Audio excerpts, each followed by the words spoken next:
da Rádio Nacional de Brasília, para todo o Brasil.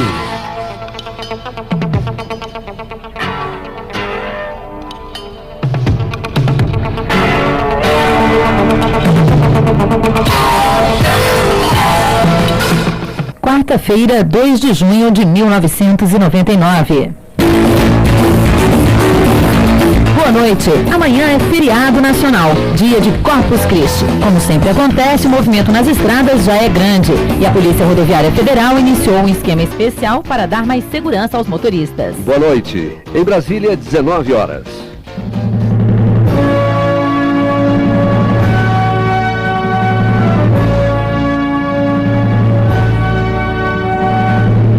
Há mais de 60 anos, a voz da cidade, a voz do campo, a voz do Brasil. Produção Rádio Brás. Na Voz do Brasil de hoje, você vai saber como andam as relações comerciais do Brasil com a Tailândia. Vai saber também como o presidente Fernando Henrique vai comemorar o Dia Mundial do Meio Ambiente. E também o que o governo está fazendo para melhorar a qualificação dos trabalhadores brasileiros. Presidência da República. O Brasil e a Tailândia deram hoje mais um passo para fortalecer suas relações comerciais. O presidente Fernando Henrique Cardoso recebeu para uma reunião seguida de almoço o primeiro-ministro tailandês Chaun Likpai. Em 5 anos, essa é a terceira vez que um chefe de governo da Tailândia vem a Brasília. Agora, os tailandeses querem ampliar as vendas para o Brasil, visando reduzir o déficit da balança comercial. Mas não foi só o comércio bilateral que trouxe o primeiro-ministro tailandês ao Brasil. Chaun Likpai veio também falar sobre a crise financeira internacional. A Tailândia foi um dos primeiros países asiáticos a sofrer os efeitos da instabilidade das bolsas de valores do mundo. O repórter Corban Costa acompanhou o encontro do presidente Fernando Henrique com o primeiro-ministro tailandês. Corban. O encontro entre o presidente Fernando Henrique Cardoso e o primeiro-ministro da Tailândia, Chaun Likpai, aconteceu no Palácio do Itamaraty. Antes do almoço, os dois chefes de governo participaram de uma reunião de trabalho, onde discutiram uma agenda bilateral, a crise financeira internacional e a candidatura do representante da Tailândia ao cargo de diretor-geral da OMC, a Organização Mundial do Comércio. A comitiva tailandesa, formada por 54 pessoas, entre empresários, banqueiros e jornalistas. O comércio entre o Brasil e a Tailândia foi de 328 milhões de dólares no ano passado. Os principais produtos exportados para aquele país são o ferro, o aço, algodão, pedras preciosas, seda e máquinas industriais. E no dia 7, próxima segunda-feira, o presidente Fernando Henrique Cardoso viaja para a Argentina, onde pretende aprofundar o diálogo político, fortalecendo a aliança estratégica Brasil-Argentina.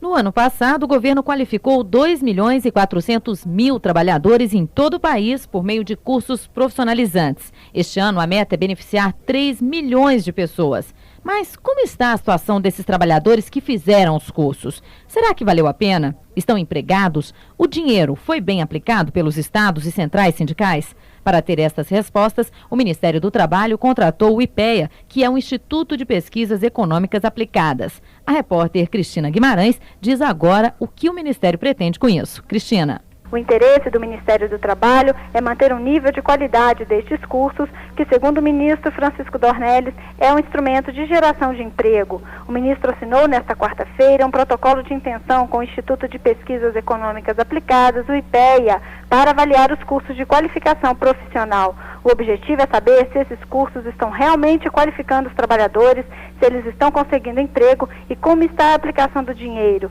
Francisco Dornelles também quer avaliar se as entidades que dão estes cursos seguem a orientação do Ministério. Os cursos são realizados por entidades patronais, sindicatos e pelos estados, com recursos repassados pelo Ministério. Para este ano, serão aplicados 312 milhões de reais do Planflor, Plano Nacional de Qualificação Profissional. E a meta do governo é qualificar 3 milhões de pessoas.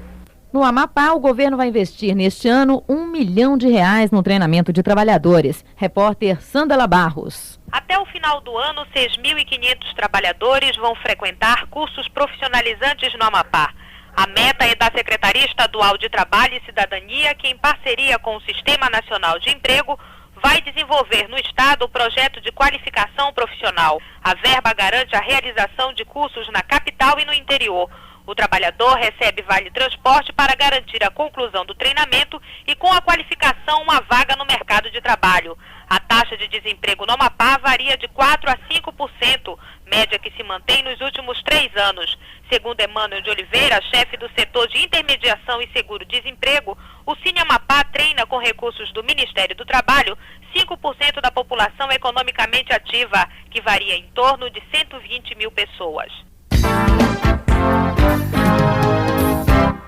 E o nosso convidado de hoje da Voz do Brasil é o ministro Francisco Dornelles, que está de viagem marcada para Genebra, na Suíça. Boa noite, ministro. Boa noite, uma satisfação muito grande falar aos amigos da Voz do Brasil. Ministro, a questão do desemprego hoje é prioridade do governo federal, Fernando Henrique Cardoso. Que medidas têm sido tomadas pelo Ministério do Trabalho para gerar postos de trabalho? Olha aqui, eu quero mencionar a reunião que as centrais sindicais tiveram com o presidente da República. E as propostas por elas apresentadas foram todas aceitas e já são uma realidade. Em primeiro lugar, você tem o Proemprego 2, investimentos de 9 bilhões de reais, com potencial de geração de 2 milhões de emprego nesse período de 2 anos. Em segundo lugar, um programa de habitação para pessoas de baixa renda. Você vai ter investimentos de 4 bilhões de reais com recurso do Fundo de Garantia, vai gerar uns 200 mil empregos e construir 300 mil casas para trabalhadores de baixa renda.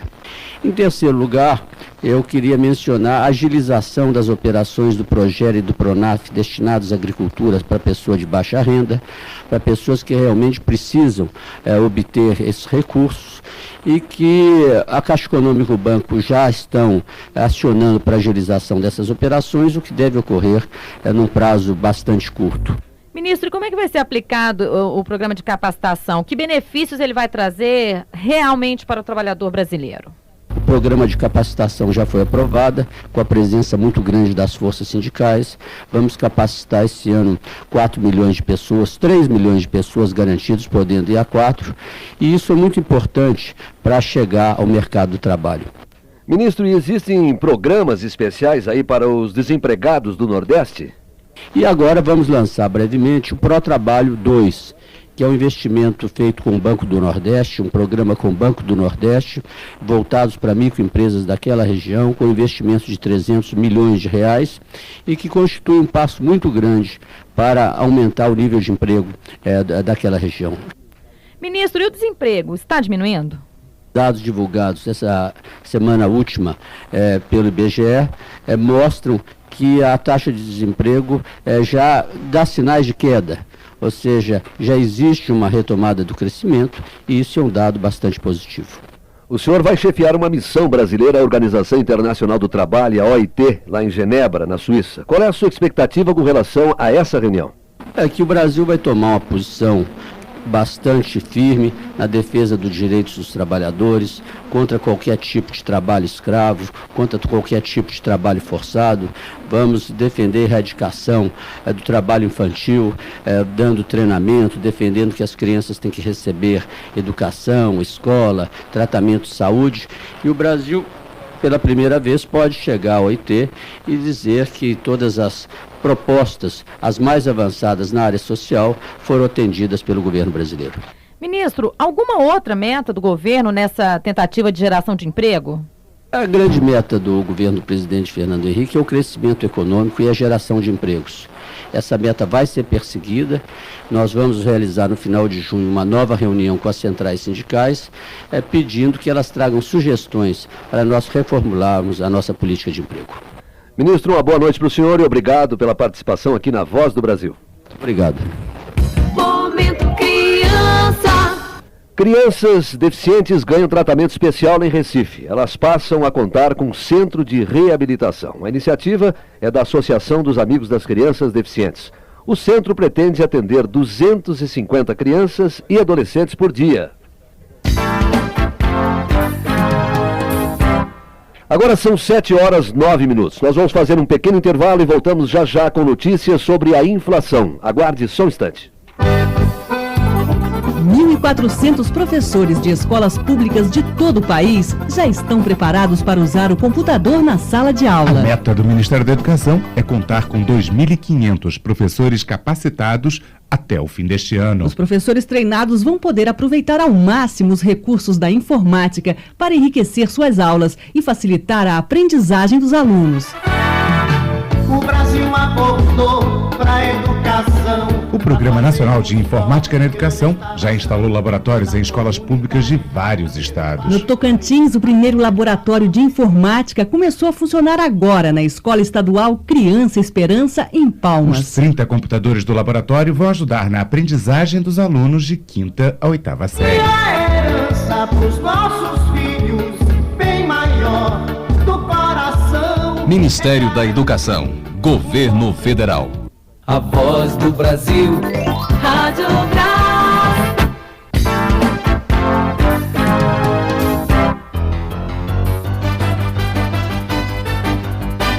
Economia.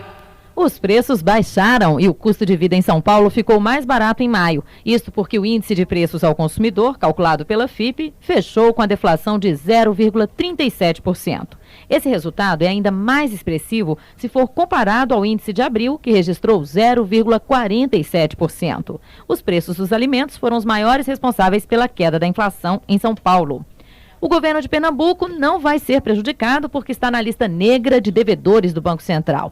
O Tesouro Nacional confirmou hoje que não vai suspender o repasse de recursos para o Estado. A repórter Olga Bardavil está no Ministério da Fazenda e diz o que aconteceu com Pernambuco e por que o governo tomou essa decisão. Olga. Isso aconteceu porque Pernambuco não pagou um lote de títulos precatórios emitidos pelo Estado para pagar indenizações determinadas pela Justiça. Para o secretário do Tesouro Nacional, Eduardo Guimarães, esse é um caso completamente diferente do de Minas Gerais, que decretou moratória de todos os pagamentos do Estado. Ele explicou que Pernambuco vem pagando ao Tesouro religiosamente as parcelas do acordo de renegociação da dívida com a União assinado no ano passado. Agora, o único problema do Estado, por estar na lista negra do Banco Central, é não poder fazer contratos de financiamento com bancos, o que não é tão dramático, já que só os bancos públicos estão financiando os governos estaduais e, assim mesmo, só para projetos específicos. Eduardo Guimarães disse ainda que a União só espera o aval do Senado para refinanciar essas dívidas em títulos precatórios, não só de Pernambuco, mas também de Alagoas e Santa Catarina. Se você quer saber se o prefeito da sua cidade está utilizando corretamente o dinheiro enviado pelo governo federal, preste bem atenção. A página da Secretaria Federal de Controle na internet tem todas as informações que você precisa para ajudar na fiscalização. A repórter Poliane Castelo Branco explica como funciona esse sistema. Agora ficou mais fácil para o cidadão questionar sobre o dinheiro transferido do governo federal para os municípios. É que todas as informações sobre essas transações e os convênios estão na página da internet da Secretaria Federal de Controle. Nesta página, qualquer pessoa pode saber sobre o valor do convênio e como o dinheiro deve ser aplicado. O secretário federal de Controle, Domingos de Castro, diz que o governo precisa da ajuda da sociedade para fiscalizar os gastos públicos. É o chamado controle social. E ver de fato se a obra, se o serviço na área da saúde, da educação, transporte, se isso de fato está ocorrendo lá. Para sinalizar para a Secretaria Federal problemas que podem estar ocorrendo para que nós possamos ser mais eficientes na fiscalização, nas auditorias que fazemos nos municípios. Em caso de denúncia, a pessoa pode enviar um e-mail para a Secretaria ou procurar os postos estaduais do órgão. O endereço da Secretaria Federal de Controle é www.sfc.fazenda.gov.br.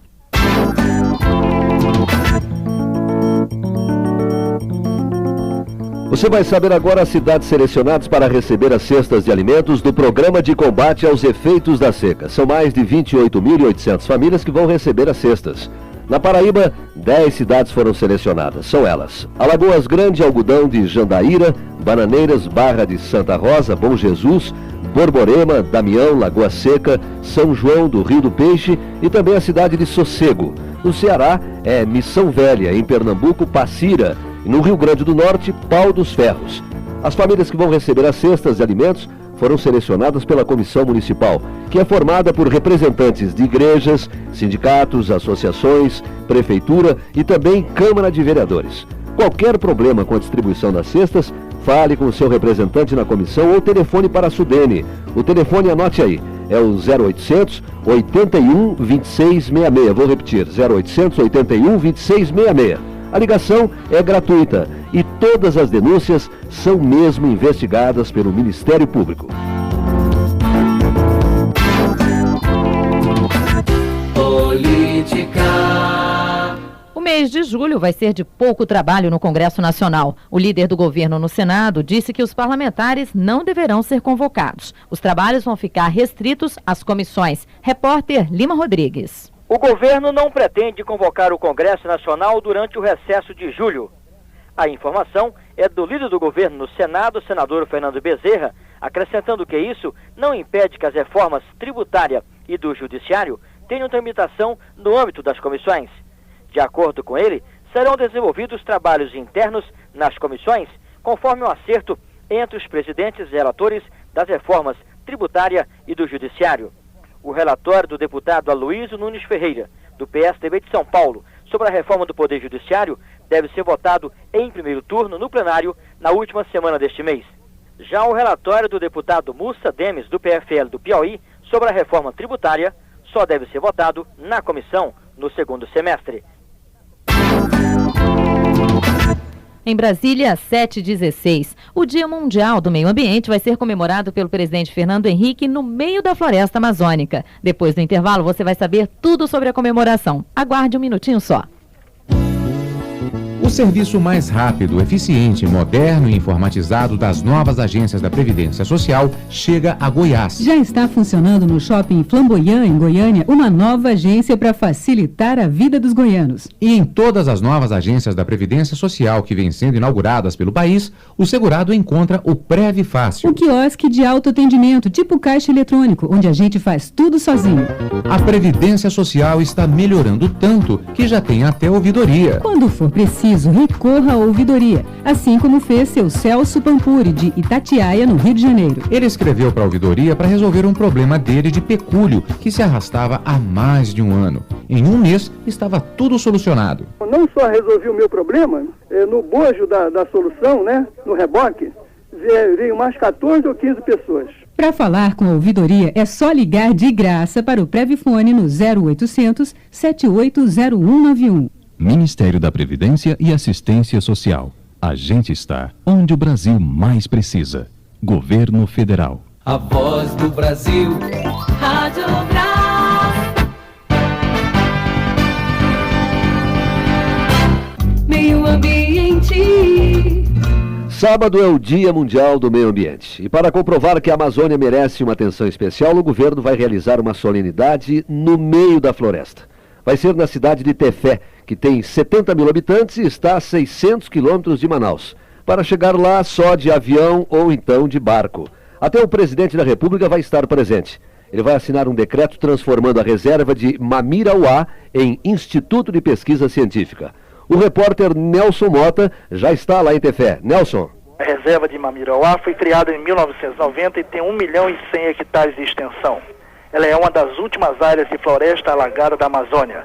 Aqui vivem animais ameaçados de extinção, como o peixe-boi, jacaré-açu, gavião real, lontra e o peixe pirarucu. Com a transformação da reserva de Mamirauá em centro de pesquisa, serão desenvolvidas experiências inéditas para conservar a biodiversidade e melhorar também a qualidade de vida das populações da região, como os ribeirinhos, índios e seringueiros. O presidente Fernando Henrique Cardoso chega à Reserva Ecológica de Mamirauá no sábado e estará acompanhado de Dona Ruth Cardoso e dos ministros José Sarney Filho, do Meio Ambiente, Rodolfo Torinho, de Minas e Energia, Presser Pereira, da Ciência e Tecnologia e Pedro Parente, de Orçamento e Gestão. O povo quer saber. Meu nome é Eliezer Gomes de Aguiar, eu sou garçom. Eu ouço vocês falar na Voz do Brasil sobre Produto Interno Bruto. O que é isso? Assim como Eliezer, muitos brasileiros que estão sempre ouvindo a Voz do Brasil não sabem o que é Produto Interno Bruto, conhecido também pela sigla PIB. Nós procuramos o professor de Finanças da Universidade de São Paulo, Alexandre Assaf, para responder a essa pergunta. Preste atenção no que ele diz. PIB é uma expressão, é uma sigla de um nome meio pomposo, que seria Produto Interno Bruto. E o que significa esse nome PIB? Isso é a soma de todos os bens e serviços comercializados numa economia. Por exemplo, se você somar o faturamento da padaria da esquina, o faturamento da loja de imóveis, todas as vendas do supermercado, a produção de uma indústria, o quanto que o médico cobrou, quanto que o advogado cobrou, enfim, se você somar todos os bens e serviços negociados no país, você tem o que se chama de PIB, que mede a riqueza do país. Sempre ligada às populações que precisam de uma atenção especial, a Conab, empresa do Ministério da Agricultura e do Abastecimento, com a ajuda do Comunidade Solidária, selecionou mais de 37.080 famílias para receber cestas de alimentos amanhã. Algumas destas cestas vão para as cidades de Birunepé, Itamaraty e Japurá, no Amazonas. Na Bahia, vão para Casa Nova e Rafael Jambeiro, em Pernambuco para Lagoa dos Gatos e em Roraima para Alto Alegre. Outras vão para Brejo, Magalhães de Almeida e Tutóia, no Maranhão. Em Minas Gerais, quem recebe as cestas são as cidades de Idaiabira, Itinga, Patis, Santa Cruz de Salinas e Ubaí. No estado da Paraíba, as cestas vão para as cidades de Cachoeira dos Índios, Santana de Mangabeira e Triunfo. E em Roraima, para Alto Alegre. 6 cidades do estado do Paraná vão receber as cestas. Preste atenção. São elas: Jundiaí do Sul, Nossa Senhora das Graças, Nova Santa Bárbara, Presidente Castelo Branco, Rosário do Ivaí e também a cidade de Santa Inês.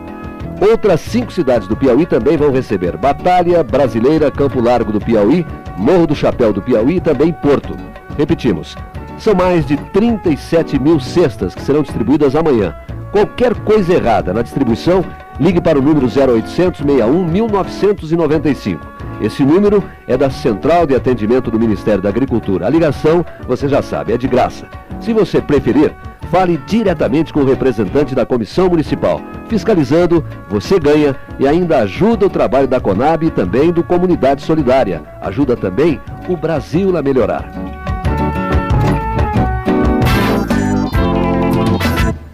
E vem aí mais um feriado numa quinta-feira. Para quem pretende prolongar o fim de semana para viajar, muita atenção. Prepare seu carro para enfrentar a estrada e evitar transtornos. Como sempre acontece, a Polícia Rodoviária Federal vai trabalhar nas rodovias para garantir a segurança e tranquilidade de todos. A repórter Rosimere Cavalcante tem algumas recomendações importantes para quem vai viajar. Rosimere.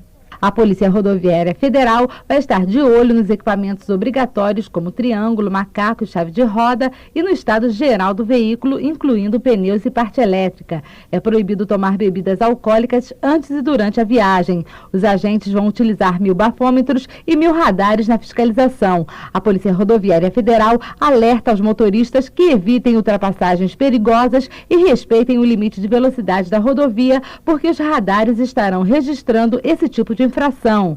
A Operação Corpus Christi termina às 8 horas da próxima segunda-feira.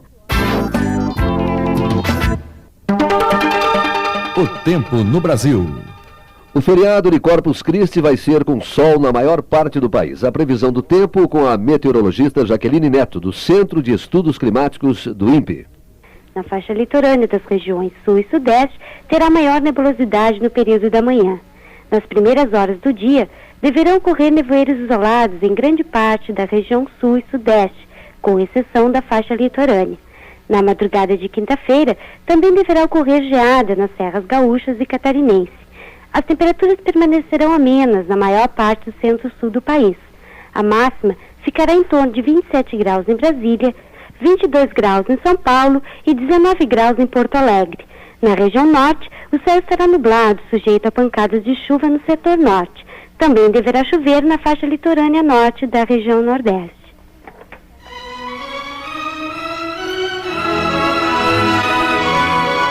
Em Brasília, 19 horas 24 minutos. Essa primeira parte da Voz do Brasil foi produzida pela Rádio Brás. Boa noite. Boa noite.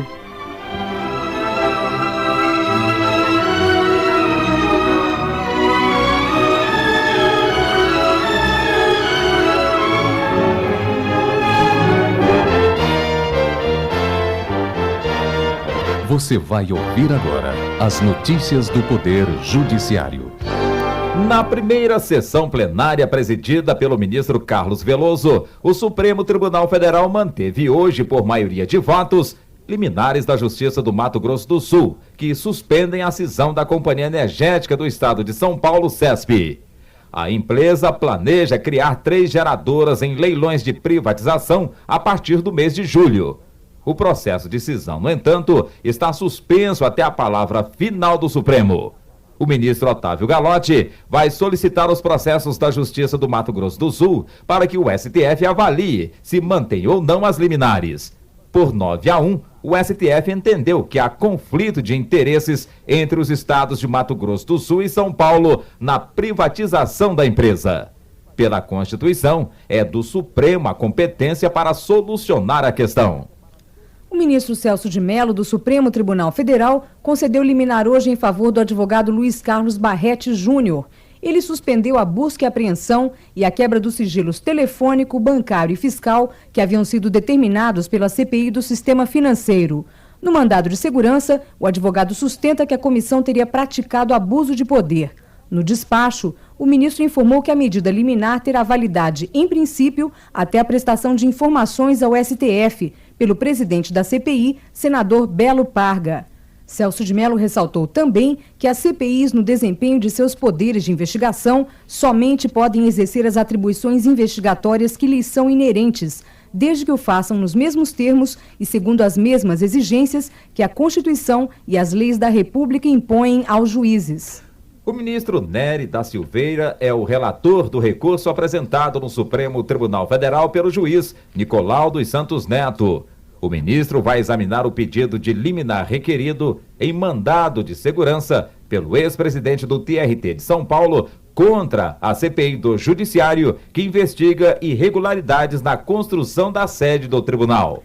O presidente do STF e ministra alemã reconhecem semelhanças jurídicas entre os dois países. O presidente do Supremo Tribunal Federal, ministro Carlos Veloso, recebeu hoje a visita da ministra da Justiça da Alemanha, Herta Dobler-Gmelin, com quem trocou ideias a respeito das relações e semelhanças entre os judiciários brasileiro e alemão. Na oportunidade, o ministro recebeu e aceitou o convite para visitar brevemente o Ministério da Justiça e o Tribunal Constitucional da Alemanha. Carlos Veloso lembrou que, além de Minas Gerais e o sul do Brasil, alguns estados do Nordeste também sofrem forte influência jurídica daquele país. O presidente do STF também recebeu hoje a visita de uma delegação parlamentar da República Portuguesa. O presidente do Supremo Tribunal Federal, ministro Carlos Veloso, considera um retrocesso a extinção do Tribunal Superior do Trabalho. O ministro afirmou hoje que, como objeto de trabalho, é bom o parecer do relator da comissão especial que trata da reforma do Poder Judiciário, deputado Aloysio Nunes Ferreira, do PSDB de São Paulo. Ao examinar a proposta do relator, o ministro considerou um retrocesso à extinção da Justiça do Trabalho. O ministro Carlos Veloso pretende sugerir à comissão a permanência do TST. Para ele, a criação de uma estrutura trabalhista nos demais tribunais é complicada. Mas o ministro Carlos Veloso voltou a se manifestar favorável à extinção dos juízes classistas e dos tribunais regionais do trabalho. Segundo o presidente do STF, a proposta de reforma do Judiciário deve estar associada a uma mudança processual com a racionalização dos recursos. No seu entendimento, isso acabará com a lentidão da justiça no país. Cerca de 60 audiências por dia. Esta tem sido a média de atendimento na Operação Justiça Rápida, desenvolvida pelo Tribunal de Justiça de Rondônia, em postos dos juizados especiais itinerantes montados em associações comunitárias, escolas, igrejas e bairros da periferia de Porto Velho. Os casos de divórcio e separação judicial estão entre os mais atendidos, com cerca de 70% da procura dos casos. Outros 20% são casos de pensão alimentícia e reconhecimento de paternidade, e 10% são cobranças judiciais e guarda de menor.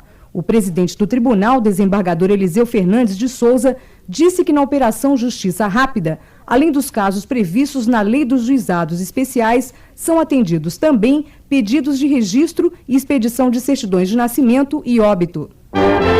Estes foram os destaques desta edição. STF mantém liminares que suspendem privatização da CESP. Ministro Celso de Mello suspende quebra de sigilos determinados pela CPI dos bancos. Presidente do Supremo considera retrocesso e extinção do TST. Boa noite. Notícias do Poder Judiciário. Produção da Secretaria de Imprensa do Supremo Tribunal Federal. A seguir, o Noticiário do Poder Legislativo.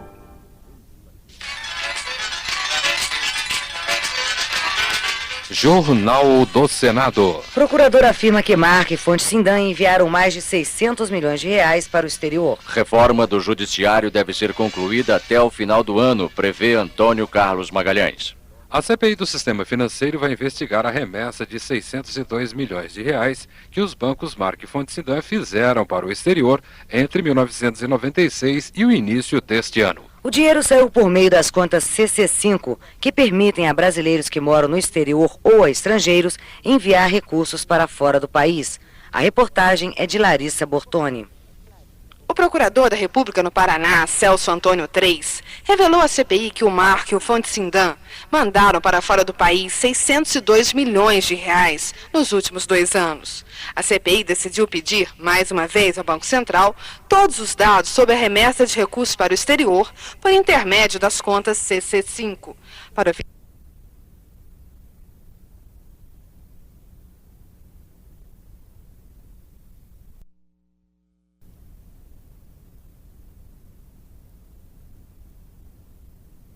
Claro que essas contas CC5 têm sido usadas para lavagem de dinheiro, para remessa de dinheiro ilegal para fora do país. E é preciso saber se neste montante de 600 milhões de reais mandados para fora por esses 2 bancos, se alguns desses recursos têm fundo duvidoso. Celso Antônio Treis disse ainda que de 92 para cá saíram do país mais de 110 bilhões de reais por meio das contas CC5.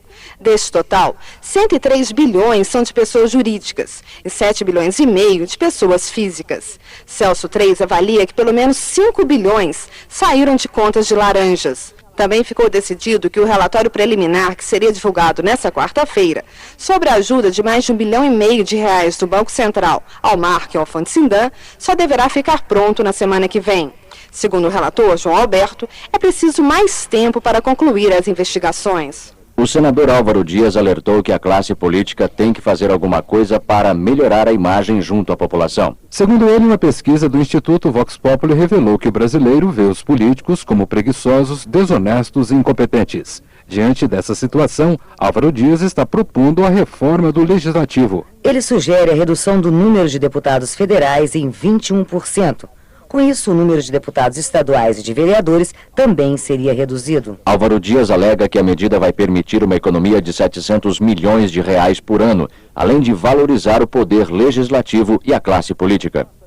Esta proposta de reforma, acima de tudo, sinaliza para a necessidade da mudança do nosso comportamento. Porque sem mudarmos o comportamento não reverteremos esse quadro estatístico negro que, por certo, nos humilha e nos envergonha. O senador Fernando Bezerra defendeu o governador do Rio Grande do Norte, Garibaldi Alves Filho, das críticas feitas pelo senador Geraldo Mello há alguns dias. Geraldo Mello denunciou irregularidades no governo do estado, como desvio de recursos para a merenda escolar. Além disso, ele afirmou que o dinheiro obtido com a privatização da Companhia de Serviços Elétricos do Rio Grande do Norte teria sumido. Fernando Bezerra garantiu que o governador Garibaldi Alves Filho não cometeu nenhum ato de improbidade administrativa.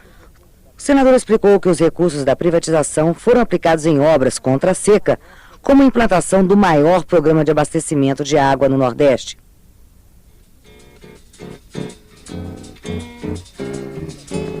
A rádio e a TV Senado também estão ao vivo na internet. O endereço é www.senado.gov.br. Rádio e TV Senado na internet. www.senado.gov.br. O vice-presidente da CPI do Judiciário, o senador Carlos Wilson, defendeu a convocação do ministro Almir Pazianotto, do Tribunal Superior do Trabalho. Pazianotto teria arquivado processos destinados a apurar irregularidades do juiz José Maria de Melo Porto, ex-presidente do TRT do Rio de Janeiro. O repórter Maurício Dessange tem outras informações. A sindicância realizada por 3 juízes do TRT do Rio para apurar irregularidades cometidas por Melo Porto teria esbarrado nas ordens do ministro Almir Pazianotto. Em depoimento à CPI, os juízes Ivan Dias Rodrigues, Doris Castro Neves e Amélia Valadão acusaram Almir Pazianotto de ter arquivado os trabalhos da sindicância.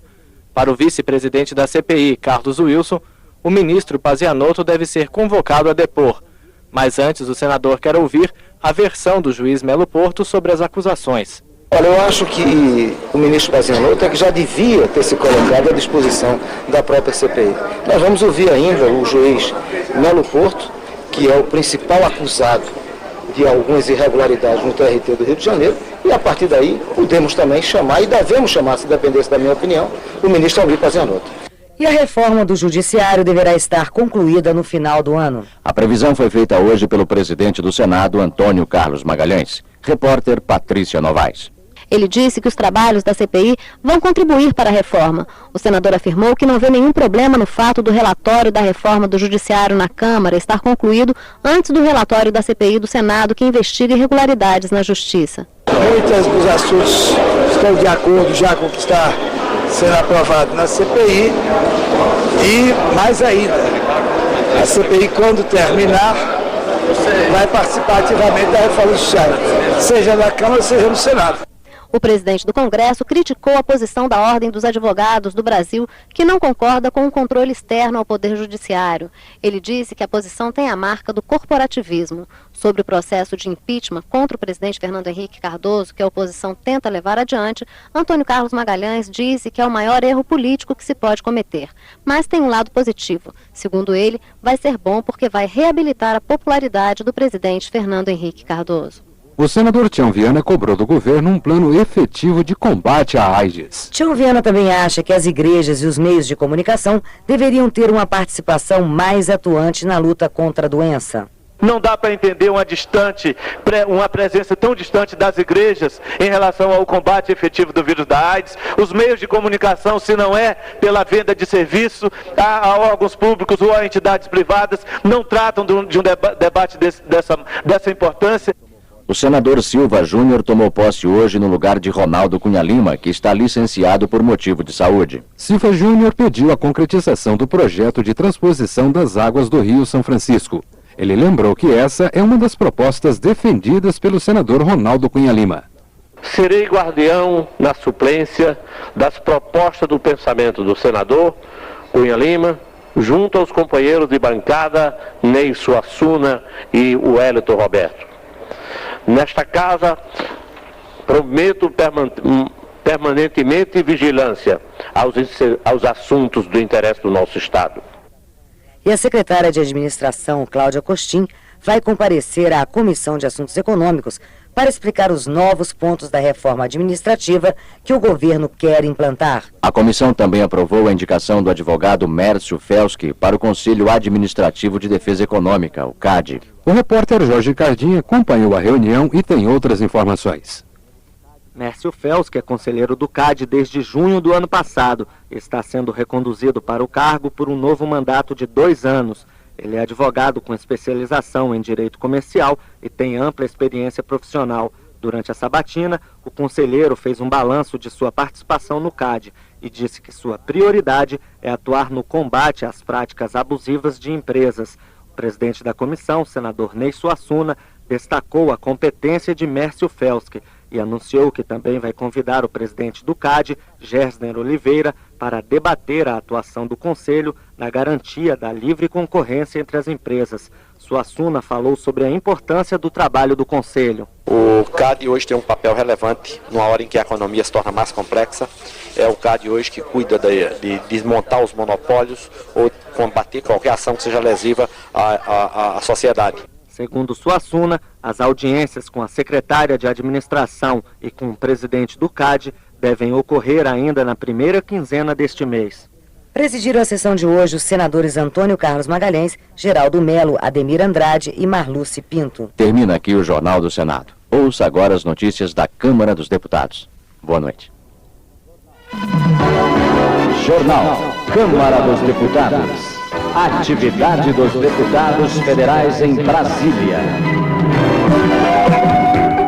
Proibição de venda de armas vai ser debatida na Câmara. O projeto do governo que proíbe a venda de armas no país foi enviado hoje ao Congresso Nacional. O líder do PFL, Inocêncio Oliveira, considerou a iniciativa importante para coibir a violência na sociedade brasileira. Não é possível, disse Inocêncio Oliveira, que todos os dias vejamos pequenos incidentes transformarem-se em tragédias porque um dos contendores estava armado. A proposta do governo, enfatizou Inocêncio, é um ato de respeito ao cidadão que almeja a paz. Eu espero que esse projeto já foi anunciado ontem, quando o Dia Universal dos Direitos Humanos, em que o Brasil hoje, graças a Deus, já é respeitado nos consensos das nações e faz de uma política voltada, sobretudo, para a defesa da vida, defesa do cidadão.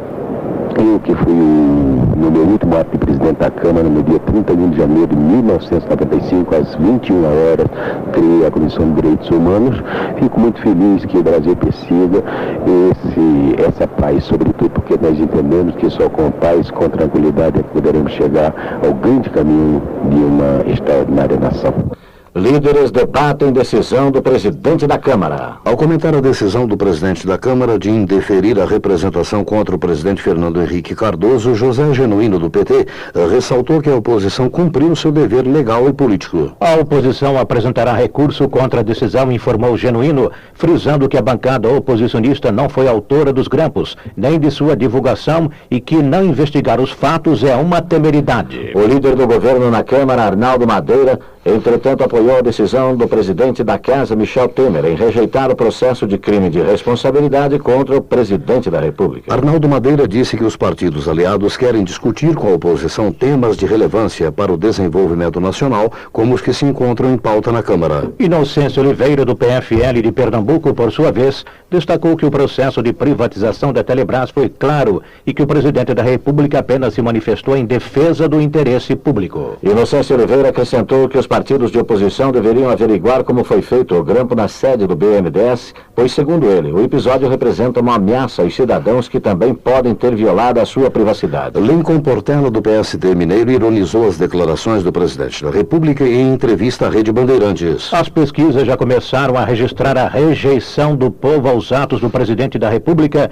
que, segundo Lincoln Portela, não são condizentes com suas ações. Nelson Proença, do PMDB, cobrou explicações do PT Gaúcho diante das denúncias de que o secretário de Comunicação, Guaraci Cunha, estaria favorecendo sua antiga empresa de vídeo na realização de trabalhos para o governo Olívio Dutra. Segundo Nelson Proença, a contratação da empresa foi realizada sem licitação, tendo o próprio secretário de Comunicação como responsável técnico pela escolha da vencedora. Coronel Garcia, do PSDB Fluminense, contestou as acusações feitas pela imprensa ao general Alberto Cardoso no episódio dos grampos do BNDES. Coronel Garcia alertou para a necessidade de se coibir a publicação na imprensa de acusações sem identificar as fontes. E o Debrando Pascoal, do BFL do Acre, defendeu-se das acusações que tem sofrido, desafiando seus acusadores a apresentarem provas materiais contra ele. Reivindicando o direito da ampla defesa, e Debrando Pascoal reafirmou que não está envolvido com narcotráfico e acusou o desembargador Gersino Silva de persegui-lo sistematicamente. Roland Lavim, do PFL baiano, é contra a reeleição de prefeitos e vereadores, alertando que na corrida eleitoral os candidatos poderão sucatear os municípios em troca de votos. Roland Lavim considera a candidatura de políticos que sofrem processo penal uma afronta à justiça,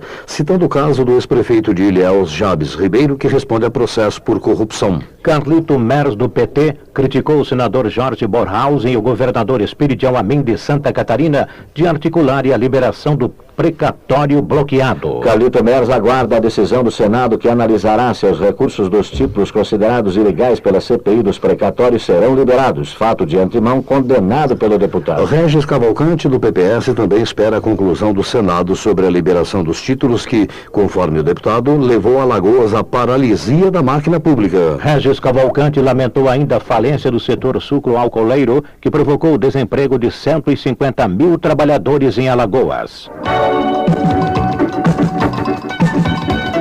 BNDES obtém recursos para financiar pequenas empresas. Inocêncio Oliveira, do PFL pernambucano, ressaltou a aprovação do Senado Federal do projeto que permite ao BNDES contrair empréstimo de 1,2 bilhão de dólares junto ao Banco Interamericano de Desenvolvimento. O empréstimo tem o objetivo de apoiar as pequenas e microempresas e as cooperativas que, segundo Inocêncio Oliveira, podem contribuir para a geração de novos empregos e para aumentar as exportações brasileiras. Clementino Coelho, do PSB pernambucano, pediu o apoio dos parlamentares para aprovar a urgência ao projeto de sua autoria que exclui a Chesf, o Banco do Brasil, a Caixa Econômica Federal e a Petrobras do processo de privatização. A Chesf não pode ser privatizada, afirmou Clementino Coelho, pois é uma peça fundamental para o desenvolvimento e integração da região Nordeste. Gonzaga Patriota, do PSB, apoiou decisão da 18ª Vara Civil de Pernambuco de determinar a Telemar a manutenção do serviço 102 no estado. O Serviço de Informações de Pernambuco, lembra Patriota, havia sido transferido para a Bahia com a demissão de 500 funcionários, inclusive deficientes físicos. Paulo Paim, do PT Gaúcho, voltou a criticar os reajustes dos preços dos remédios em índices equivalentes a 60% nos últimos 5 meses. Paim afirmou que os salários dos trabalhadores tiveram uma perda de 4,71% apenas no primeiro trimestre deste ano. Na opinião de Paim, também o índice de aceitação do governo, que hoje é de 15%, demonstra a reação da população à falta de política para as áreas sociais. A Venzoar Arruda, do PT da Paraíba, cobrou do governo o cumprimento do dispositivo constitucional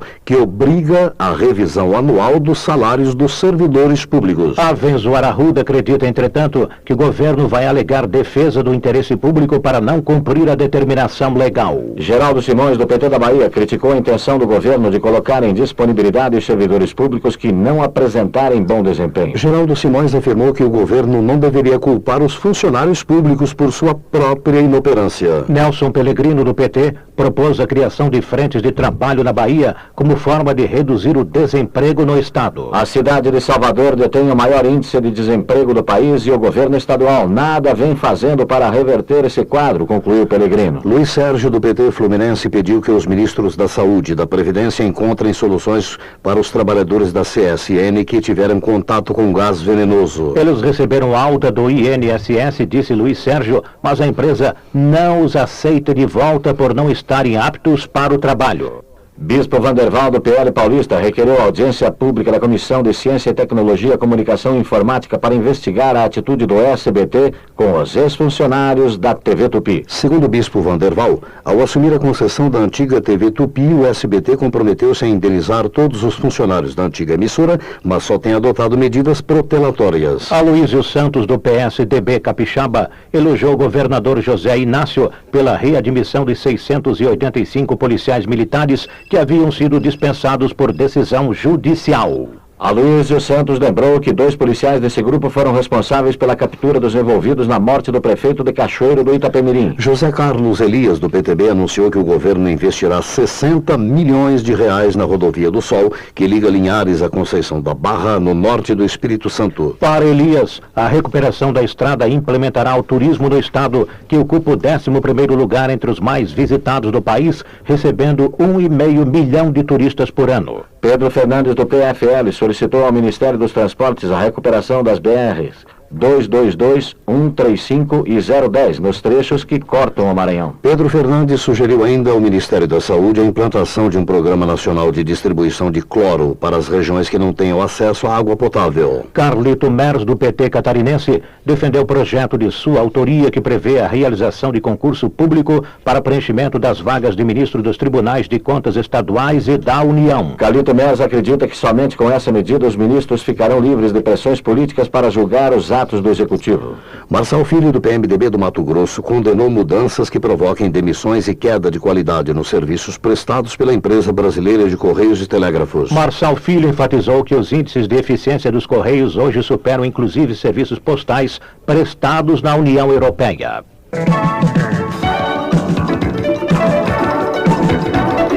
Deputado denuncia aumento abusivo de insumos agrícolas. Nelson Marqueselli, do PTB paulista, elogiou a Confederação Nacional da Agricultura pelo empenho em defender os produtores dos reajustes de até 120% dos insumos agrícolas. Segundo Marqueselli, levantamento feito pela CNA constatou que os fabricantes de fertilizantes, defensivos e vacinas aumentaram abusivamente os preços desses produtos. Vanessa Graziotin, do PCdoB do Amazonas, criticou a liberação pelo governo do registro de 5 variedades de sementes de soja transgênica produzidas pela empresa norte-americana Monsanto. Vanessa Graziotin reclamou que não existem ainda estudos comprovando que a soja transgênica não ofereça perigo à saúde humana e ao meio ambiente. Caio Riela, do PTB Gaúcho, afirmou que o governo deve definir as regras de plantio e comercialização da próxima colheita para que se possa atingir a meta pretendida de 90 milhões de toneladas. Caio Riela quer a solução para a insuficiência de créditos de custeio e seguros agrícolas, preços mínimos congelados e alto custo dos agroquímicos. Augusto Nardes, do PPB, manifestou sua preocupação com o quadro da agricultura do Rio Grande do Sul,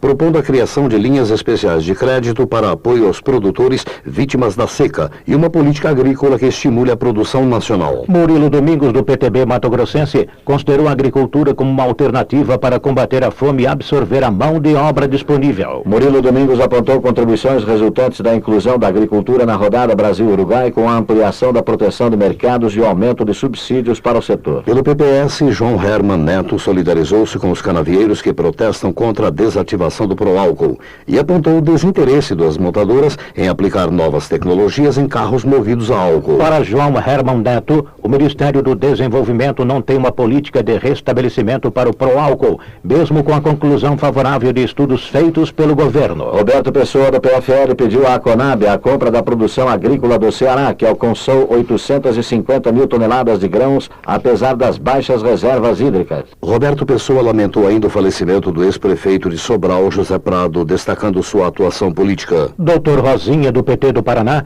criticou a falta de ação do governador Jaime Lerner nos casos de tortura contra trabalhadores do movimento dos Sem Terra. Indignado, o doutor Rosinha afirmou que enquanto o governo do Paraná gasta 400 milhões em publicidade enganosa, 35 mil trabalhadores estão sem emprego. Luiz Sérgio, do PT do Rio de Janeiro, denunciou a empresa White Martins por promover constantes ameaças à comunidade caiçara no município de Paraty. Segundo Luiz Sérgio, a ação de capangas contratados pela empresa tem sido responsável por atos violentos contra a comunidade indígena. Deusdete Pantoja, do PFL do Pará, voltou a defender medidas de estímulo à economia da região do Baixo Tocantins e de seu principal produto, o açaí.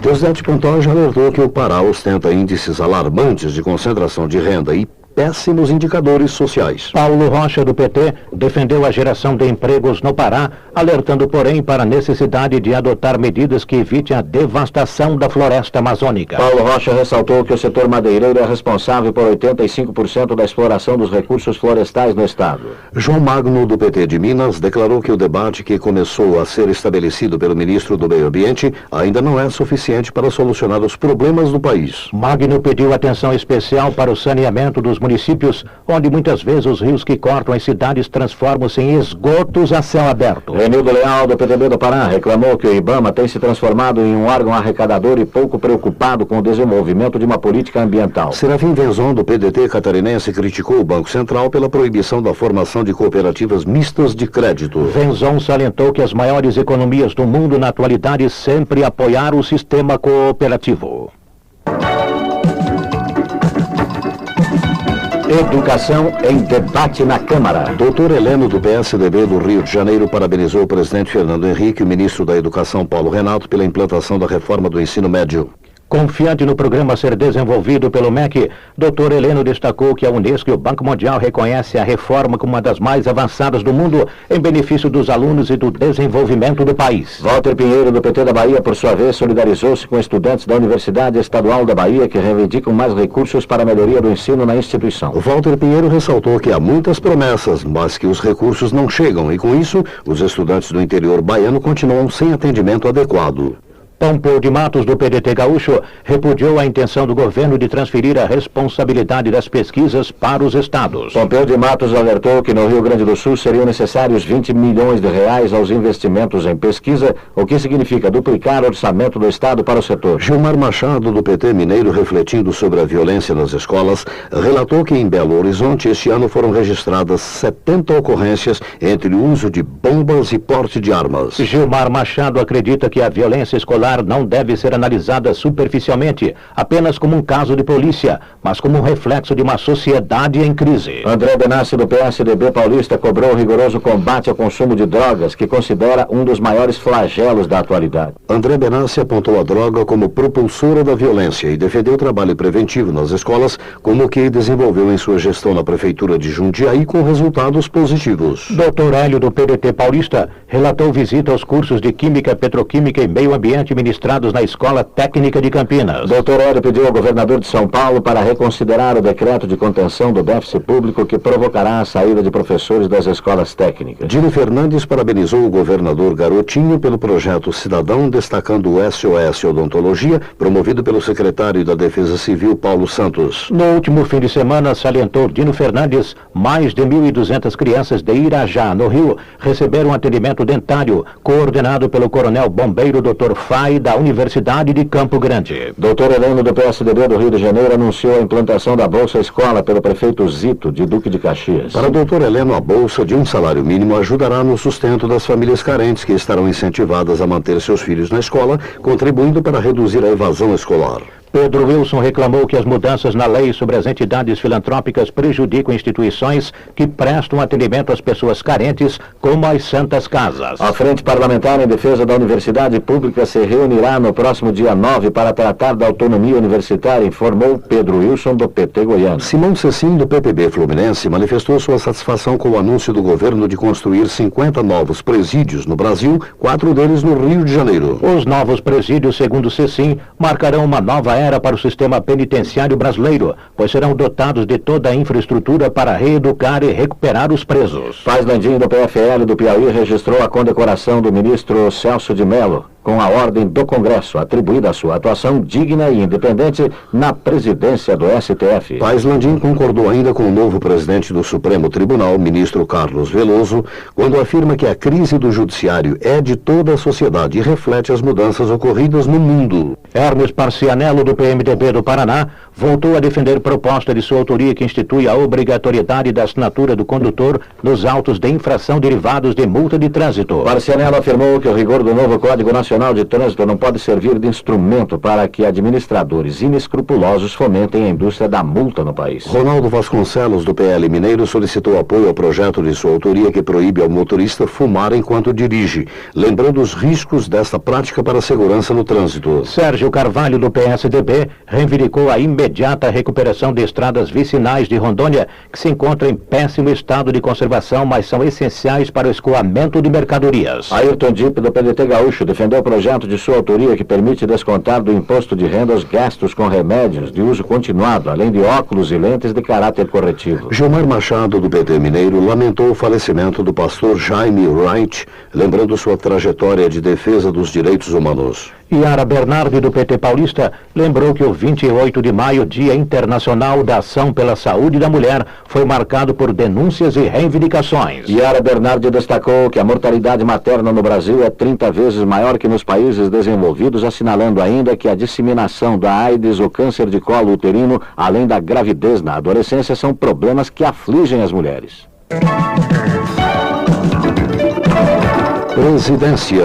O presidente da Câmara, Michel Temer, recebeu hoje visita de cortesia do presidente da Assembleia Nacional Portuguesa, deputado Almeida Santos. Michel Temer lembrou os laços estreitos de amizade entre os dois países, ressaltando o relacionamento fraterno entre o poder legislativo dos dois países. O presidente da Assembleia Portuguesa, Almeida Santos, por sua vez, agradeceu o tratamento sempre gentil do presidente da Câmara, enfatizando que não se sente estrangeiro em suas visitas ao Brasil. Almeida Santos salientou ainda que Brasil e Portugal mantêm uma comunhão de cultura que se reflete não apenas na língua comum, mas também nos laços de amizade, de história e de sangue. Falando em nome das lideranças, Inocêncio Oliveira saudou o presidente da Assembleia Nacional Portuguesa, Almeida Santos. Inocêncio Oliveira defendeu a maior integração dos parlamentos das duas nações e ressaltou a importância de Brasil e Portugal se unirem para formar sociedades mais justas e fraternas. Votação. A Câmara aprovou hoje pela manhã o texto do Acordo de Cooperação na Pesquisa e nos Usos do Espaço Exterior para Fins Pacíficos, celebrado entre o Brasil e a Rússia em novembro de 97. Foi aprovado também o texto do Tratado de Cooperação Amazônica, firmado em Caracas em dezembro de 98. Em outra deliberação,